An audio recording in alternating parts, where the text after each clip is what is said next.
நான் Jackie Sekar, Jackie டிவிக்காக நம்மோடு இணைந்து உரையாட வந்திருக்கிறார்.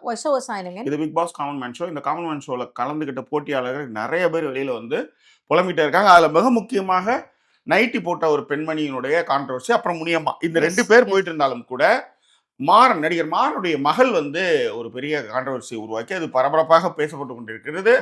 இதுல நம்ம வந்து இந்த வீடியோவில் நம்ம வந்து காமன் மேன் ஷோ ரிவ்யூ பண்ணும்போதே சொன்னோம், அதாவது ஒரு போட்டியாளர் ரிசீவ் பண்றதுல இருந்து அனுப்புறதுல இருந்து ஒரு கைண்ட்னஸ் வேணும். அவங்க உங்க வீட்டு வேலைக்காரங்க கிடையாது, அவங்க உங்க ஸ்லேவ் கிடையாது. 2வது, எல்லாத்துக்கும் சிரிக்கிறது வந்து ரொம்ப தப்பு.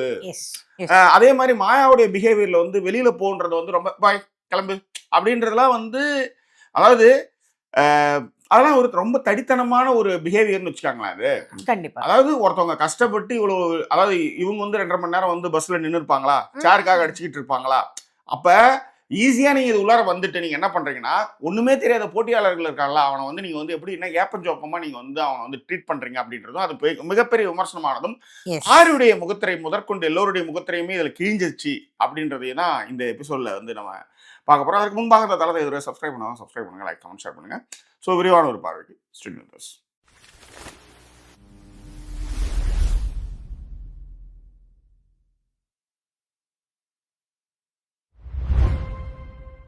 தொடர்ந்து இந்த விஷயத்த வந்து நம்ம மென்ஷன் பண்ணிக்கிட்டே இருக்கோம் ஜாக்கி. நீங்க வந்து இன்ட்ரோல சொன்ன மாதிரி இதுல இன்னும் ஒரு விஷயம் என்னன்னா, ஃபர்ஸ்டே ஒரு பொண்ணு வந்திருந்தாங்க இல்லையா, மோனிகா. அவங்க தான் ஃபர்ஸ்ட் வந்து வெளில வந்தாங்க. அவங்களுமே சொன்னாங்க, நான் என்னென்னோ செஞ்சுட்டு இருந்தேன், நான் வந்து நிறைய டாஸ்க் பண்ணேன், எவ்வளவு விஷயங்கள் பண்ணேன், எதையுமே காட்டாம நான் வந்து இங்க நிக்கிறதே பெரிய விஷயம் தானேன்றதை மட்டும் கட் பண்ணி போட்டாங்க. ஆனா இப்ப நீங்க என்னன்னா எடிட்டிங்ல அது வந்து நம்ம வந்து அக்செப்டபிள்ங்க.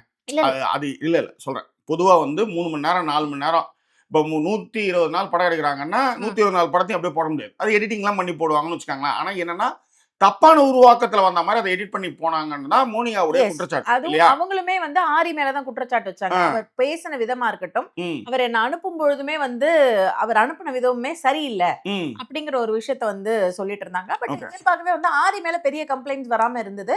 ஏன்னா அவர் வந்து ஓரளவுக்கு கரெக்டா கமெண்ட்ஸ் கொடுத்துக்கிட்டு இருந்தாரு. அண்ட் அவருடைய விஷயங்கள் நம்ம பார்க்கும்பொழுதும் கரெக்டா போயிட்டு இருக்க மாதிரி இருந்ததுன்னு வச்சுக்கோங்க. ஆனா இப்ப வெளியில வந்து பேசுறவங்களுடைய கமெண்ட் எல்லாம் பார்க்கும்போது ஆரியனுடைய முகத்திரையுமே கிழிஞ்சுது அப்படின்னு நான் சொல்லுவேன். நான் ஏற்கனவே நிறைய வாட்டி சொல்றது அதுதான். மனுஷன் வந்து எப்பயுமே வந்து அவங்ககிட்ட அதிகாரத்தை நிறைய கொடுக்கும்போது அவன் என்ன பண்ணுவான், அவனுடைய புத்தி யாரா இருந்தாலும் அதுல மாறும். அதனாலதான் வந்து நினைவில் காடுள்ள மிருகம், ஏன்னா சமூக விலங்கு தான் நம்ம எல்லாருமே. அதனாலதான் நினைவில் காடுள்ள மிருகம்னா நம்ம மைண்ட் செட்ல எப்பயுமே மிருகத்திற்கான விஷயங்கள் எப்பயுமே இருக்கும். அதுவும் வந்து அதிகாரம் கிடைச்சிருச்சு, நம்மளை வந்து யாருமே எதுவுமே செய்ய முடியாதுன்ற ஒரு சிச்சுவேஷன்ல நம்ம இருக்கும் பொழுது நாம வந்து அது வந்து எல்லை மீறுவோம். அதனாலதான் நம்ம வந்து ஆரம்பத்துல இருந்து நம்ம சொல்றது என்னன்னா, தெரிந்தோ தெரியாமல எங்கேயோ ஒரு இடத்துல நம்மளுக்கு வந்து எங்கேயாவது ஒரு கொம்பு முளைச்சிடக்கூடாது அப்படின்றதையும், அந்த கொம்பு முளைச்சிட்டாலும் வந்து அதை வந்து நியாயப்படுத்தவே முடியாது. புரியுதுங்களா? அப்ப அதனாலதான் நம்ம என்ன பண்ணுவோம்னா, நிறைய இடத்துல சொல்றது வந்து குறைந்தபட்ச நேர்மைன்னு சொல்றது அதுதான். ஏன்னா நீங்க ஏன்னா இந்த வார்த்தை ஏன் நம்ம சொல்றோம்னா, அப்பதான் அந்த குறைந்தபட்ச நேர்மைக்காக நிப்பீங்க. நீங்க ரொம்ப ரொம்ப யோகிய வேஷம் நீங்க போடுறீங்கன்னா ஒரு இடத்துல அது பல்லிழிக்கும் போது ரொம்பவும் வெறுத்து போயிடுவீங்கன்றது அங்க நம்ம திரும்ப சொல்லக்கூடிய விஷயம். இப்ப இந்த பொண்ணை பொறுத்தவரையிலும் என்னன்னா, ஆடிஷன், நான் ஏற்கனவே சொன்ன மாதிரி இது ஆடிஷனே கிடையாது, ராகிங். இது அதேதான். இந்த ராகிங் இன்னுமே நான் வந்து என்ன சொல்ல வரேன்னா ஜாக்கி, நம்ம ஏற்கனவே சொல்லிருந்தோம், இது என்ன நீட் தேர்வா அப்படிங்கிற மாதிரி சொல்லிருந்தோம். நீங்க இன்னுமே என்ன பண்றீங்கன்னா, நீங்க என்ன ஏஜென்ட் எக்ஸுக்கு ஆள் எடுத்துக்கிட்டு ஏஜென்ட்டை வந்து உருவாக்கிக்கிட்டு இருக்கீங்களான்ற இந்த இங்கிலீஷ் படத்தெல்லாம் காட்டுற மாதிரி அவங்க நிறைய விஷயங்கள் சொன்னாங்க. அதுல எனக்கு வந்து டக்குன்னு தோணுனது என்னன்னா, ஒரு ஒரு ஆளு நீங்க வந்து அவங்க நிக்க வச்சு அவங்களை கேள்வி மேல கேள்வி கேட்டுட்டு இருக்கீங்க, அவங்க அதற்கான பதில் சொல்லிக்கிட்டு இருக்காங்க, ஒரு உருக்கமான ஒரு விஷயம் பேசுறாங்க, அதுக்கான கான்சென்ட்ரேஷன்ல இருக்கும்போது ஆரி என்ன செஞ்சாராம், டக்குன்னு அவங்க மேல பால தூக்கி அடிச்சாராம். அவங்களை நோக்கி வீசும்போது அவங்க என்ன பண்ணிருக்காங்க, நான் ஒரு நொடி தான் டக்கு நான் புடிச்சிட்டேன் பால அப்படின்னும் பொழுது அவர் அதுக்கு சொல்லியிருந்திருக்காரு, நீங்க உங்களுடைய கவனம் வந்து எப்படி இருக்கு, நீங்க பேசிட்டே இருக்கும் பொழுது கூட உங்களோட கவனம் எப்படி இருக்குங்கிறத செக் பண்றதுக்கு தான் நான் தெரிஞ்சுதான் இதை அடிச்சேன் அப்படின்னா. அதுக்குதான் நான் கேட்கிறேன், நீங்க என்ன ஏஜென்ட் எக்ஸ்க்கு ஆள் எடுத்து திவாகர் எந்த அடிப்படையில் நீங்க எடுத்தீங்க? இப்ப நீங்க இதற்கு நீங்க வரீங்க அப்படின்னும் போது இதுக்கு வந்து நிறைய விஷயங்கள் உள்ளார வருது இல்ல. அப்ப திவாகர்ல நீங்க எந்த அடிப்படையில் நீங்க எடுத்தீங்க, எதனுடைய விஷயத்துல அவர் வந்து அதேதான். அப்ப அவருக்குலாம் நீங்க டெஸ்ட் வச்சிருக்கீங்களா? அப்ப காமன் மேன் உங்களுக்கு இலக்காரமா? அப்ப பைத்தியம் மாதிரி ஏதாவது ரீல் பண்ணா அவனை எடுத்து வந்து உள்ளார வச்சுக்கிட்டு இருக்கிற ஷோவே காலி பண்ணுவீங்களா? எனக்கு புரியல. அது ஒண்ணு. அதே மாதிரி இன்னொரு விஷயங்கள் வந்து நம்ம மென்ஷன் பண்ணிட்டே இருக்கிறது வந்து என்னன்னா, நீங்க யாராவது அவங்களுடைய கதை சொல்லிட்டு, இப்ப உதாரணத்துக்கு நேத்திக்கு எபிசோட்ல வந்து ஆரி சொல்வாரு, அவங்க பேசும்பொழுது நீங்க கவனிக்கணும் இல்ல அப்படின்னு சொல்லிட்டு முனியம்மாக்கு சப்போர்ட் பண்ற மாதிரி முந்தானேத்து எபிசோட்ல பேசுவாரு. முனியம்மாவுக்கும் பேபிக்கும் தான் நீங்க வந்து சப்போர்ட் பண்ணீங்கன்னா எதுக்கு இவ்வளவு பேரை கூட்டு வச்சுக்கிட்டு நீங்க எதுக்கு காமன்? அதுக்குதான் யாரோ ஒருத்தவங்க சொன்னாங்க, சூப்பர் சிங்கர்னா இந்த ஏஜ் 5ல இருந்து 12க்குள்ள இருக்கிறவங்க சூப்பர் சிங்கருக்கு வரணும். 15க்குள்ள வருதுன்னு வச்சுக்கோ, அது கிட்ஸ் ஏஜ். 15க்கு மேல வந்து பாத்தீங்கன்னா அது வந்து யார் வேணாலும் கலந்துக்கலாம் அப்படின்னு போது அந்த கேட்டகரியில நீங்க யார் வேணாலும் வரலாம். கண்டிப்பாக. அந்த மாதிரி நீங்க ஒரு டைமோ இல்ல ஒரு ஏஜ் இதுவோ வைக்காம நீங்க யார் வேணாலும் கலந்துக்கலாம்னு சொல்லிட்டு அதுல வந்து உங்களுக்கு வந்து என்ன, ஒரு கிராமத்துல ஒரு வெள்ளாந்தித்தனமான ஒரு பேச்சுக்கு ஒரு ஆள் உங்களுக்கு தேவையா இருக்குன்றதுனால அந்த மாதிரி ஒரு ஆட்கள் எடுத்து வரதுக்கு எதுக்கு மத்தவங்க தான் நீங்க ஃபோன் பண்ணி கிராமத்தில் உள்ளவர்கள் பங்கு பெறுங்க, முடிஞ்சு போச்சு கதை, அவன் வேலையை பார்த்துட்டு போவான். ஓகே. அதுல இன்னொன்னும் நான் சொல்றேன் ஜாக்கி. இப்ப நீங்க அந்த மாதிரியான ஆட்களையும் வந்து எடுக்கும் பொழுது இப்ப நான் எதற்கு இது ஆரி விஷயத்தை சொல்ல வந்தேன், நீங்க அவ்வளவு கரெக்டா சொல்றீங்கல்ல, இன்னொருத்தர் பேசுறதை கவனிக்கணும் அப்படிங்கிற மாதிரிலாம் வந்து பேசிக்கிட்டு இருக்கும்போது அங்க ஒரு ஒரு பார்ட்டிசிபென்ட் வந்து நின்னு பேசுறப்ப நீங்க கவனிச்சு பாத்தீங்கன்னு வச்சுக்கோங்களேன், மாயா வந்து அங்க போய் நிப்பாங்க, ஏதாவது ஒரு சமிகை கொடுப்பாங்க. அதுக்கப்புறம் வந்து பாத்தீங்கன்னா இவங்களுக்குள்ளாரே இவங்களை பேசுறது கூட ஜட்ஜஸ் வந்து ஏதோ ஒரு பாயிண்ட் பேசிக்கிறாங்கன்னு அர்த்தம். ஆனா இவங்க தன்னுடைய அப்பாவோட இறப்பை பத்தி பேசும்பொழுது அந்த விஷயங்கள் பேசும்போது அவங்க சொல்றாங்க, அவங்க சிரிக்கிறாங்க. ஓவியாவும் வந்து பாத்தீங்கன்னா நான் வந்து ரொம்ப ஃபீல் பண்ணி சொல்லிட்டு இருக்கேன். அதாவது எனக்கு 10 லட்சம் ரூபாய் கடன் இருக்கு, என்ன வந்து நெப்போ கிட்டுங்கிறாங்க. எங்க அப்பா இறந்து போயிட்டாரு, திடீர்னு கோவிட்ல இறந்து போயிட்டாரு. இப்ப விஜய் இருக்காரு இல்லையா முதல்வர், அவங்க அப்பா வந்து மிகப்பெரிய இயக்குனர். அவங்க அப்பா வந்து விஜய் வந்து 5 படம் போட்டு எடுத்தாரு, அது நெப்போ கிட்டு. ஆக்சுவலா சூர்யா நெப்போ கிட்டு, கார்த்தி நெப்போ கிட்டு. மாறன்னா யாருன்னே தெரியல, அதான் உண்மை. மாறன்றது இண்டஸ்ட்ரியில இருக்கிறவங்க தெரியும், எல்லாரும் தெரிஞ்சாலும் அந்த நெப்போ கிட்டு. அவர் வந்து ஏதோ சின்ன சின்ன வேடங்கள் அங்கங்க நடிச்சு இந்த குடும்பத்தை ஓட்டி இந்த பொண்ணை வளர்த்துருக்காரு. கோவிட்ல ஒரு இறந்து போயிருக்காரு, அவங்க அம்மா தான் இருக்கிறாங்க போல இருக்கு. ஆனா நீங்க வந்து நெப்போ கிட்டு உங்க அப்பா பேரை வச்சுருந்தா நீங்க உள்ளார வரீங்க. ஆக்சுவலா அந்த பொண்ணு வந்து விஸ்காம் படிச்சிட்டு இருக்கு, 3rd இயர் படிச்சிட்டு இருக்கு. 10 லட்சம் கடன் இருக்கு, அந்த கடன்களை போடுறது இந்த இடத்துல ஏதாவது வந்து ஒரு வாய்ப்பு வரும்னு வருதுன்னு வச்சுக்காங்களேன். அங்க உட்காந்துக்கிட்டு நீங்க, நான் திரும்பவும் சொல்றதுதான், ஆண்டவர் மேல 1000 விமர்சனம் இருக்கட்டும், ஆனா பங்கு பெற்றவங்க வந்து வெளியே போகும்போது ஒரு கிரேஸ்ஃபுல்லான ஒரு சென்ட் ஆஃப் இருக்கும். ஆக்சுவலா அது சொல்லும் பொழுதே வந்து என்னன்னா நம்ம தோக்கவே இல்ல, நம்ம இன்னுமே நிறைய ஜெயிக்க போறோங்கிற மாதிரி தான் அவங்க வந்து கிளம்புவாங்க. அதுதான் முதிர்ச்சி. அப்பேற்பட்ட முதிர்ச்சியே வந்து 7வது சீசன்ல அவரை வந்து பாவலராயனாக்கி அவர் வந்து சோழி முடிச்சாங்க, அவர் தலையில மண்ணெளி போட்டாங்கன்னு வச்சுக்கோங்களேன். அதனுடைய நீட்சி இன்னமும் தொடருது. அப்ப வெளியில போறவன நான் திரும்ப திரும்ப சொல்றது வந்து அதான், டாய் கிளம்பு முடிஞ்சிச்சு, என்னது இது, என்ன ஹோஸ்ட் இது, எனக்கு புரியவே இல்லை. எனக்கு நான் திரும்ப திரும்ப சொல்றதுதான், இவங்க வேணும்னே பார்ட்டிசிபென்ட் பேசும்போது அவங்க வந்து எகத்தாளமா பாக்குறது, நக்கலா சிரிக்கிறது, அது பெரிய காயத்தை உண்டு பண்ணும். இப்ப அதனாலதான் நீங்க வந்து வெளியில பாத்தீங்கன்னா எல்லாருமே பொங்கிட்டு இருக்காங்க. அதுல இன்னொரு விஷயம் அவங்க ஓபனாவே சொல்றாங்க, எண்ட் ஆஃப் ஜர்னி கார்டு எங்களுக்கு கொடுக்கல, இது எண்ட் ஆஃப் ஷோ, இது போயிட்டு இருந்தா அது எண்ட் ஆஃப் ஷோ அப்படிங்கிற அளவுக்கான கடுமையான வார்த்தைகளை வந்து அவங்க சொல்றாங்க. இப்ப இதுல வந்து ராஜு மட்டும்தான் வந்து நான் உங்களை தவறுதலா ஏதாவது பேசியிருந்தேன்னா கொண்டு இருந்தா மன்னிச்சுக்காங்கன்னு ஒரு ஸ்டேட்மெண்ட் கொடுத்துருக்காரு. இதுவரை அந்த மாதிரி வந்து சிரிச்ச விதத்துக்கோ இல்ல, அதான் பொதுவா வந்து சிரிப்புங்க, அது ரொம்ப ரொம்ப தப்பு. அது நல்லா இன்னொன்னு நல்லா கவனிங்க, என் வாழ்க்கையில இருந்த விஷயம் ஒன்று சொல்றேன். ஒரு டெல்லியில இருந்து ஒரு ஆங்கர் வந்திருந்தாங்க. திருநாவுக்கரசு ஒரு கேமராமேன், அவர் வந்து ஸ்போர்ட்ஸுக்குலாம் வந்து எடுப்பார். அவர் எனக்கு ரொம்ப பிடிக்கும். அவர், நான் அப்போ கேமரா அசிஸ்டண்டாக இருந்தேன். நாங்கள் வந்து மகாபலிபுரத்தில் ஷூட்டு, இந்தியா அந்த தமிழ்நாடு சென்னை அப்படின்னா என்ன பண்ணும், உடனே லேண்ட்மார்க்ஸ்ல ஒரு 4 இடத்துல வந்து ஷூட் பண்ணி அங்க இருந்து அந்த ஆங்கர் பேசி அதுக்கப்புறம் ஸ்போர்ட்ஸ்க்கு வந்து டென்னிஸ் அப்பப்போ நடக்கும், நம்ம வருஷம் நடக்கும் நுங்கம்பாக்கத்துல. அதுக்காக வந்து நாங்கள் வந்து அந்த ஷூட்டுக்காக மகாபலிபுரம் காலையிலே சன்ரைஸ் கால் ஷீட்டு அங்கே போய் உட்காந்துட்டு எல்லாம் எடுத்துட்டு இருந்தோம். அந்த பொண்ணு வந்து மேக்கப்லாம் போட்டு வந்து பேசுது, நானும் என் ஹஸ்பண்ட் சிரிச்சிட்டு இருந்தோம். அப்போ அவர் என்கிட்ட ஒரு அட்வைஸ் பண்ணாரு, ஜாக்கி நல்லா புரிஞ்சுக்கோ, நீங்க 2 பேரும் சாதாரணமா வந்து இங்க இருக்கிற பசங்க போயிட்டு வர பசங்களை பத்தி நீங்க சிரிச்சிட்டு இருக்கீங்க இந்த இது, பட் ஆனா அந்த பொண்ணுக்கு என்னன்னா மொழி தெரியாத பொண்ணு, இந்தி பொண்ணு. நீங்க வந்து என்ன நினைக்கிறீங்க, நீங்க சிரிக்கும் போது அவங்கள பார்த்து நீங்க ஏதோ சொல்லி சிரிக்கிறீங்க அப்படின்னு அவங்க நினைச்சுக்குவாங்க. நான் வந்து அங்கேயே சொல்லக்கூடாது, அது நல்லா இருக்காதுன்றனா உங்களுக்கு தனியா கூப்பிட்டு சொல்றேன், ஏன்னா உங்க அசிஸ்டன்ட்டுக்கு சொன்னா அவங்களுக்கு புரியாது, உங்களுக்கு புரியுன்றதான் அது வந்து ரொம்ப நல்ல அட்வைஸ் ஆக்சுவலா. அதே மாதிரி இங்கேயும் இங்க ஸ்காட்லாந்துல இங்க இங்கிலாந்துல நம்ம பயணிக்கும் பொழுது இல்ல இது எனக்கு நடந்திருக்கு ஜாக்கி. அயர்லாந்துல நான் வந்து இந்த மாதிரி கிளைண்ட் பிளேஸ்ல போய் இருக்கும் பொழுது நானும் என்னுடைய தோழரும் வந்து நாங்க 2 பேரும் வந்து நின்று காஃபி ஏரியால தான் வந்து நின்று பேசிட்டோம். காஃபி ஏரியால நாங்க 2 பேரும் பேசிக்கிட்டு இருக்கிறதுக்கும் அவங்க வரும்பொழுது அவங்க வந்து அவங்க பாட்டுக்கு பேசிட்டு இருக்கிறப்ப ஒண்ணுமே தெரியல.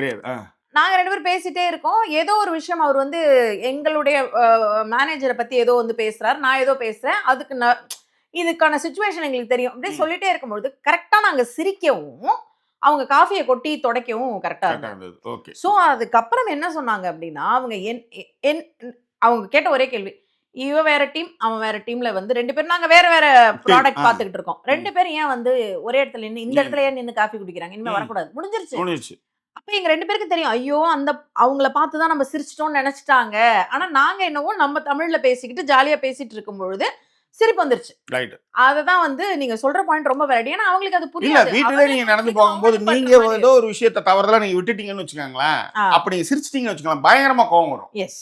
இந்த துணி ஏன் இங்க கிடையாது, இதை வந்து ஒழுங்கா பாத்திரத்தை கழுவி வைக்கல, இந்த மாப்பு போட்டதை எதுக்கு, இதை ஒன்னும் புரிஞ்சு வைக்காம. நீங்க நல்லா கவனிச்சு பாத்தீங்கன்னா அந்த அவமானத்தினுடைய வெளிப்பாடா எல்லா இடத்துலயும் குடும்ப தலைவனாவோ தலைவியாவோ நீங்க திட்டிடலாம், இல்ல பாசா மேனேஜரா கூட திட்டலாம். அப்ப ஒரு காமன் மேனுக்கு இப்படி ஒரு அசிங்க நிகழும் போது அவன் என்ன பண்ண முடியும் தான் கேள்வி.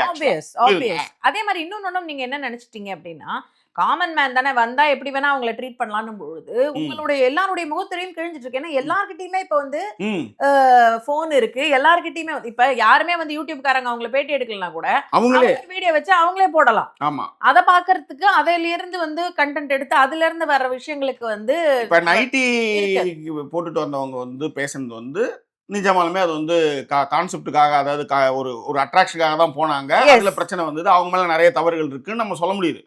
ஆனா நிறைய பேர் வந்து நேர்மையாக நியாயமாகவே நடந்துகிட்டு இருக்கும்போது அவங்க என்ன சொல்றாங்கன்னா, எங்களை வந்து ரிஜெக்ட் பண்ற விதமே தப்பா இருக்கு அப்படின்றாங்க. எஸ். உதாரணத்துக்கு இப்ப நீங்க வந்து இவங்கள மாறன் பொண்ணே வந்து நீங்க என்னன்னா, அவங்க பேர் வந்து நிவ்யா மாறன் இல்லீங்களா? நிவ்யா மாறன் கரெக்டா தான் சொல்றேன்னு நினைக்கிறேன். அவங்க வந்து அவங்க பேர் நீங்க உங்க அப்பா பேரை பின்னாடி வச்சிருக்கீங்க அப்படின்னா, நான் கூட தான் சுதா ஸ்ரீனிவாசன் வச்சிருக்கேன். அப்ப அந்த அவங்க வந்து அப்படிதான் இருக்கு. இன்னி மாறனே கிடையாது, சுதா ஸ்ரீனிவாசன் தான். சுதா தனசாகரன் கிடையாது, சுதா ஜாக்கி சேகர் கூட கிடையாது.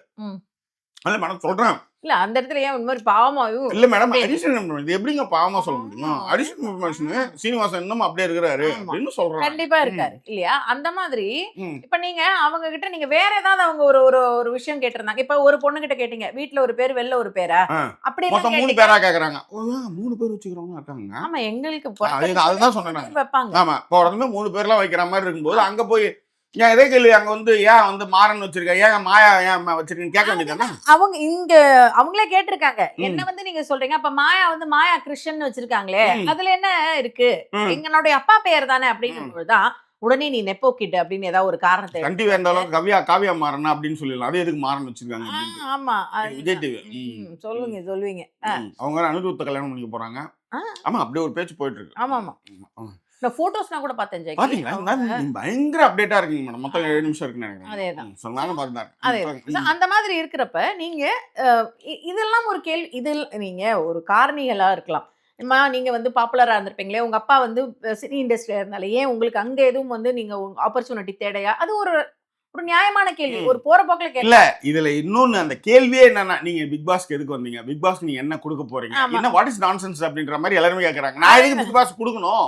எனக்கு தரமா தான் எடுக்க போறேன். அது கேள்வியே ரொம்ப தப்புன்னு அபத்தமாவும் இருக்குன்றதா அங்க சொன்ன விஷயம். அதான் இவங்க வந்து ஒரு சிஸ்டமேட்டிக்கான ஒரு விஷயத்த ஃபார்ம் பண்ணவே இல்லை. வந்தானுக்கு தான் போனான்ற மாதிரி கேள்விகளை கேட்டு இன்னைக்கு வந்து மொக்கம் வாங்கி உட்காந்துட்டு இருக்காங்க. ஆரி வந்து இப்ப நீங்க அதான் சொல்றேன், தனியா இருக்கும்போது நீங்க நல்லவனா இருப்பீங்க. 4 பேர் 3 பேர் சேரும் போது என்ன ஆகும், உங்களுக்குள்ளேயே அந்த குரூர புத்தி எல்லாம் உள்ளார வந்துரும். அதுதான் அங்க நடந்ததுன்னு வச்சுக்காங்க. அதுக்குதான் நம்ம என்ன பண்ணுவோம், நான் நடுவுல போயிட்டு இருக்கும்போதே மைண்ட்ல ஒண்ணு சொல்லிட்டே இருக்கணும். இப்ப நம்மளே இந்த மாதிரியான தவறுகள் செய்யறதுக்கு வாய்ப்புகள் இருக்காங்கன்னா நான் திரும்ப சொல்றேன், நானும் வந்து சாதாரண ஒரு மனுஷன் தான். இந்த மாதிரி நிறைய இடங்கள்ல நம்ம தவறு பண்ணிருக்கலாம் ஆக்சுவலா. ஆனா என்னன்னா எந்த இடத்துல எவ்வளவு மீட்டர்ல இருக்குன்றதுதான் மேட்ரு. காமெடின்றது வந்து இன்னொருத்தவங்க வந்து காயப்படுத்தாம பண்ணவே முடியாது. மோஸ்ட்லி அதுதான் செல்ஃப் கலா இருக்கும். அதே நேரத்துல கொஞ்சம் சில விஷயங்கள் பண்ணுவாங்க. ஆனா இது என்ன மாதிரி இடத்துல நீங்க அதை செஞ்சிருக்கீங்கன்றதா. ஏங்க ஒருத்தவங்க வந்து அப்பாவை பத்தி கோவிட் பத்தி பேசிட்டு இருக்கும்போது நீங்க பால் எடுத்து அடிப்பீங்களான்னு கேக்குறாங்க. உதாரணத்துக்கு உங்களை யார மாதிரி ட்ரீட் பண்ணணும்னா ரஞ்சித் மாதிரி ட்ரீட் பண்ணும். வெளில போறேன் போய் நீங்க கூட்டு வரீங்க. அதேதான். அப்ப அந்த மாதிரிதான் எல்லாருக்கும் கோவங்கள் இருக்கும். எல்லாரும் வந்து அதுவும் வந்து ஒரு சில பேர்லாம் வந்து ஊர் சைட்ல இருந்து தான் வராங்க அப்படின்னா அவங்க வளர்ந்திருக்கிற விதமே வேற மாதிரி இருக்கும். நீங்க எல்லாரையுமே நீங்க லைட்டா எல்லாம் ஒரு பையன் அடிச்சே போட்டான், போலீஸே அடிச்சிட்டான். அதேதான். அந்த மாதிரி வந்து சினிமா ரீல்ஸ் எல்லாமே மாறி இருக்கு, கண்டென்ட் மாறி இருக்கு, மைண்ட் மாறி இருக்கு, சுயமரியாதை வேற லெவல்ல போயிருக்கு. இன்னும் நிறைய விஷயங்கள் இருக்கு ஜாக்கி. இப்போ கேள்விகளே வந்து எப்படின்னா, இப்ப அங்க இருக்கிறவங்கள நீங்க என்ன பண்ணிட்டு வந்தீங்கன்னு கேட்டா நீங்க என்ன செய்ய முடியும்? நீங்க என்ன செஞ்சுட்டு வந்தீங்க? நீங்க பிக் பாஸ் என்ன கொடுத்தீங்க அப்படின்னா, அதாவது BB7ங்கிற ஒரு ஷோல தான் ஸ்மால் ஹவுஸ் வந்ததுங்கிறதே நிறைய பேர் சொல்லவே இல்ல. ஆமா, இன்னி நீங்க வரைக்கும் உங்களை பத்தி நீங்க எதுவுமே தான் சொல்லல, சொல்றீங்க. உங்களை பத்தி யாருமே சொல்லல. அதேதான் இவ்வளவு பேர்ல வந்து உங்களுடைய ஷோ தான் அது அப்படின்றது அந்த விஷயத்த கூட யாருமே சொல்லவே இல்ல. சொல்லல. ஓவியா வந்து நீல கலர் ட்ரெஸ் போட்டுட்டு இருந்து தெரியுது. கண்டிப்பாக 10 வருஷத்துக்கு முன்னாடி ஓவியா நீல கலர் ட்ரெஸ் போட்டுக்கிட்டு ஷட்டப் பண்ணுங்கோ அப்படின்னு சொல்றது தெரியுது. ஆனா உங்க இதை வந்து சொல்லல. இன்னும் தெரியுமா, தெரிஞ்சிருந்தாலும் சொல்லிருக்க மாட்டாங்க. ஆமா, அதையும் நான் obvious-ஆ. சொல்றேன். ஏன்னா நீங்க காட்டும் ஆட்டிடியூட் தானே அவங்களும் காட்டுவாங்க. அததான் நான் திரும்பவும் சொல்றேன். காமன் மேன் போய் ஆடும்போது யாருமே கிட்ட வந்து ஆட மாட்டாங்களே, ஏன்? ஆமா. அது ஏன்னா நீங்க அந்த மாதிரியான உங்க கிரைம் ரேட்டர் அது மாதிரி ம், எல்லாரும் யாரையும் மதிக்கிறது இல்ல, சிரிக்கிறது, முக்கியமா சிரிக்கிறது. ம். அவங்கள அனுப்புற விதமே வந்து பாய் கிளம்பு போ வச்சுட்டு போ, இந்த வீட்டு வேலைக்காரங்க வந்து முடிச்சு கிளம்புறதுக்கு முன்னாடி சொல்லுவாங்க தெரியுமா, அந்த மாதிரி ட்ரீட் பண்றது ஆக்சுவலா. ஆ, ஆ. புரியுதுங்களா? ஆனா அதே வேலைக்காரன் வந்து வரலன்னு வச்சுக்கோ, மறுநாள் உங்க கதை கந்தலாயிடும். அவ்வளவுதான். அதுதான். So, நீங்க அந்த நம்ம மாதிரி அடிக்கடி சொல்றதுதான் ஜாக்கி. இப்ப இயல்பா வந்து ஏதோ அந்த பேங்க்ல எல்லாம் இருக்கிற இப்ப அந்த முக்கியமாக கவர்மெண்ட் பேங்க்ல பாத்தீங்கன்னா நம்ம ஒரு விஷயம் சொல்லுவோம்.